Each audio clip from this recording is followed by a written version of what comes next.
जनसुरक्षा विधेयक रद्द करा. वंचित बहुजन महिला आघाडीचा तहसीलदारांमार्फत राज्यपालांना निवेदन. संग्रामपूर जनसुरक्षा विधेयक रद्द करावे. SC/ST साठी असलेल्या निधीचा गैरवापर थांबवावा. ऊसतोड महिला कामगारांच्या गर्भपिशवी काढण्याच्या घटनेची चौकशी व्हावी. तसेच विधानसभा निवडणुकीत वाढलेल्या 76 लाख मतदानाचा खुलासा करावा. या मुख्य मागण्यांसाठी वंचित बहुजन महिला आघाडीकडून तहसीलदार प्रशांत पाटील यांच्यामार्फत महामिम राज्यपालांना निवेदन देण्यात आले. महायुती सरकारने जुलै 11 रोजी मंजूर केलेले जनसुरक्षा विधेयक हे संविधानाच्या विरोधात असून जनतेचे मौलिक हक्क हिरावणारे आहे. यामुळे सामान्य जनतेमध्ये असंतोष आहे, असे निवेदनात नमूद करण्यात आले. मुख्य मागण्या: जनसुरक्षा विधेयक त्वरित रद्द करावे.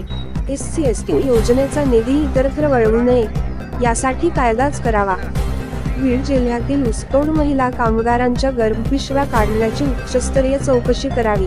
महाराष्ट्र निवडणुकीतील वाढीव 76 लाख मतदारांचा तपशील निवडणूक आयोगाने जाहीर करावा.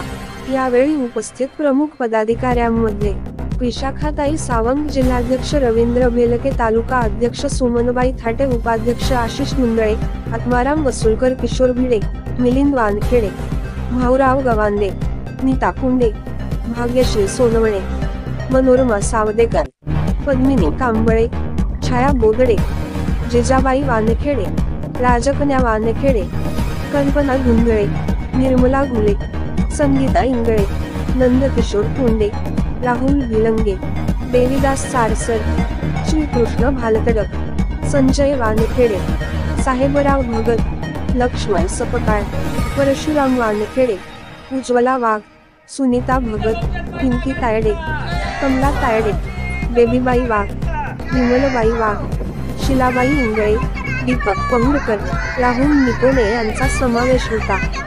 वंचित बहुजन महिला आघाडीने जर मागण्या मान्य झाल्या नाहीत तर तीव्र लोकशाही आंदोलन छेडण्याचा इशाराही यावेळी दिला.